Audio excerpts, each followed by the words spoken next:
Hi everyone, Cam here from Yes Auto, and today I'm going to be reviewing this thing.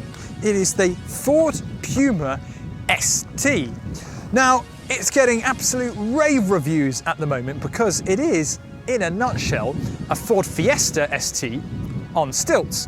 So I thought it'd be a good idea to compare it with an actual Ford Fiesta ST and see whether you should pay a little bit more and get the crossover or just go with the good old-fashioned Super Mini. But before I get into this review comparison thing, don't forget to hit the like button and subscribe for more awesome videos just like this one.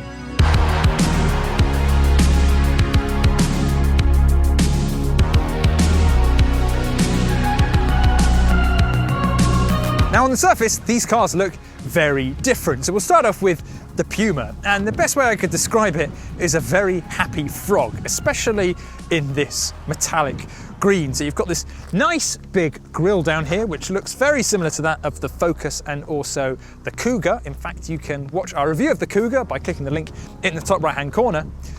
But overall, it's got a very SUV front end, a nice high nose, high bonnet for lots of road presence. The Fiesta, meanwhile, is what I'd call more an angry fish because it's frowning a little bit at the sides and looks much more aggressive. The nose also sits much lower too. Overall, it's much more hot hatch than hot SUV, which makes a lot of sense, right? I mean, this one is the crossover, that's the hot hatch. Well, sort of.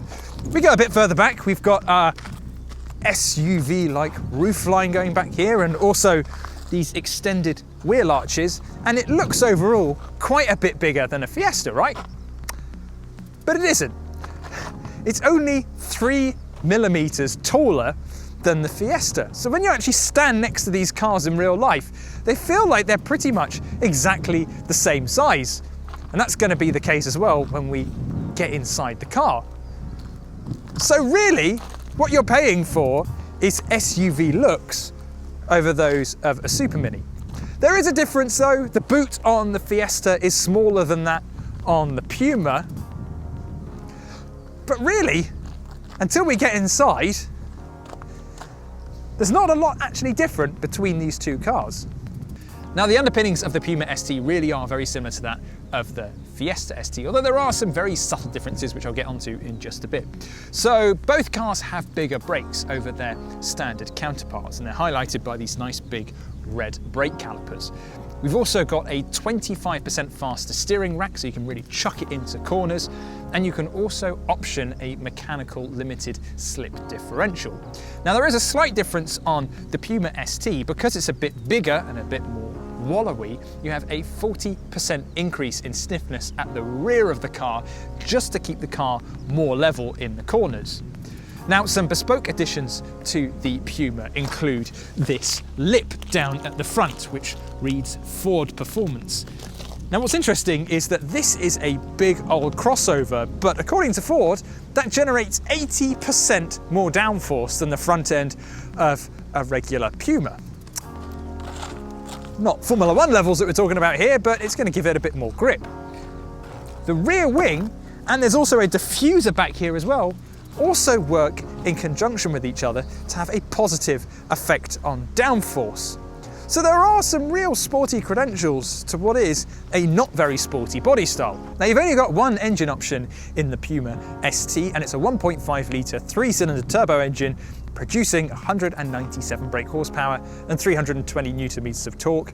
And like all proper hot hatches should be, power is sent to the front wheels through a good old-fashioned 6-speed manual gearbox. No automatics here for the Puma. And it's exactly the same over here on the Fiesta ST. Though what I find amazing is that it's so much more tightly packaged in the Fiesta than it is in the Puma. You've got so much more free space on the crossover. Now, there are actually some subtle differences here. Although they produce the same amount of power, the Puma is 100 kilograms heavier because it is, while not taller, it is a bigger and heavier car. So it means it's a little bit slower going from 0 to 60. There's also a difference in the exhaust note, which we're going to hear in a little bit. Apparently, the Puma ST is 40% less raughty than the Fiesta ST. Let's see if that's the case.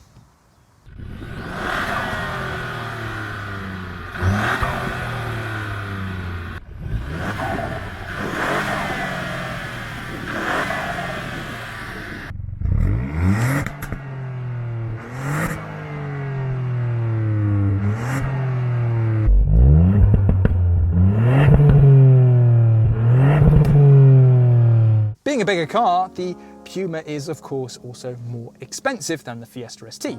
So prices start at £28,500, which is around £6.5 grand more expensive than the equivalent Fiesta ST.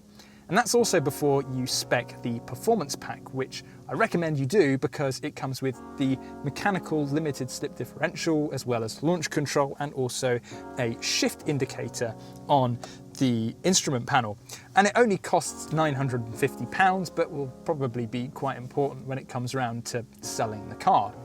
So yes, it's more expensive, but you do get a bit more for your money. So not only is it a bit more spacious in the Puma than it is in the Fiesta, not massively, but it definitely feels more like an SUV, and I'm sat a little bit higher. The Puma is a newer car, and therefore it does feel like a slightly fresher cabin. Not only does the build quality feel actually a little bit better than that of the Fiesta, but we also have a fully digital instrument cluster, whereas you have a hybrid instrument cluster on the Fiesta, and it just makes it feel like a much more futuristic car. It's also got these really nice blue and red graphics as well, and when you put it into sport mode, it gets all moody and red. Now there's also a lot of changes over the regular Puma as well. So we've got these really lovely ST Recaro seats, which are actually the same as what you get in the Fiesta ST. We've also got an ST steering wheel, which has an ST badge at the bottom, but it feels really lovely and sporty. A really nice grip on that. And that's something that Ford really does very well. It nails all the touch points. You spend most of your time holding the steering wheel and it feels absolutely great. We've also got this carbon fiber effect on the dashboard. Now it's not real carbon and it looks quite a lot like it, but carbon doesn't really have a texture to it, whereas this very much does. It's probably a wrap. We've also got a sportier gear lever as well, ST badges on the floor mats, and also the door sills have got Ford Performance written down the side of them.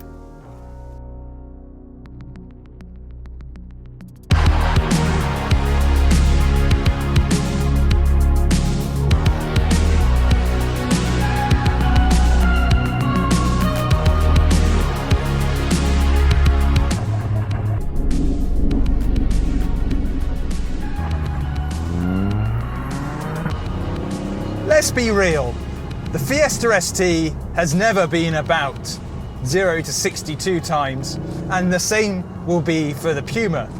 It's all about what it's like to drive and is it fun. And for a Fiesta ST, that's not all that hard to achieve because Super Minis themselves are small, light, and quite a lot of fun in their own right. But when you've got a crossover, they're bigger, they're heavier, they don't really serve the basis of a hot hatch material. But this Puma ST is probably the closest thing you'll get to a hot hatch inspired crossover. It is a right laugh. Let's start off with the steering, which is really sharp. You can just pitch the car in and it just grips and grips and grips, with not a lot of steering input. And there's a lot of feel to it as well. I know that car journalists go on and on and on about steering feel all the time, but Ford are really good at making the steering of their cars feel really natural and just intuitive to use, and it's the same with this Puma ST. And you're going to need a little bit of feel through the wheels because there's a fair amount of torque steer. Something that remarkably a lot of manufacturers have ironed out of fast front wheel drive cars, where you put the power down and there's so much power and torque going through the front wheels that they kind of squirrel around a little bit. It steers the car for you. And you get that quite a lot in the Puma. Objectively, it's not great. But then again, There's something quite old school and quite fun about it. It's almost quite silly that a modern car can squirrel around so much.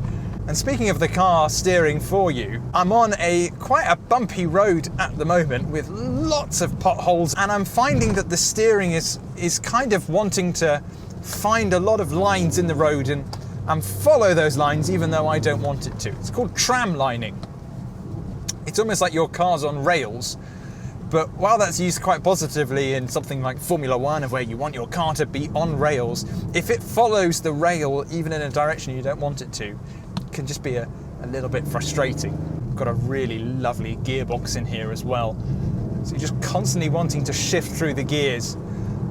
I mean, honestly, this is the first SUV or crossover that I've been in where I've enjoyed driving it. A lot of them are okay for getting from point A to point B, even the fast ones, but none of them are ever fun to drive.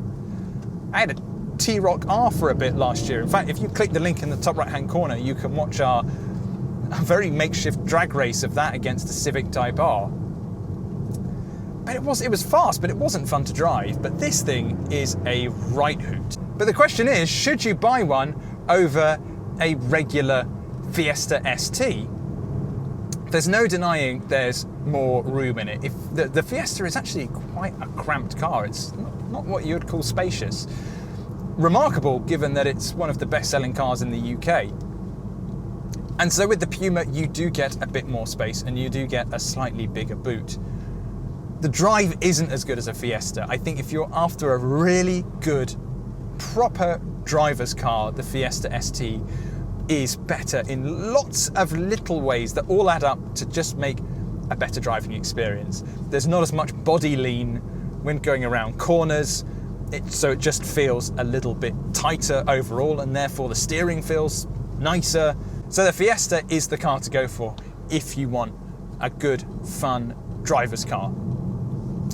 So in that sense, the Puma ST is a bit of a compromise. It's the kind of car that you go for because you want a fast car, but you want a little bit more practicality. Nevertheless, it's great to drive.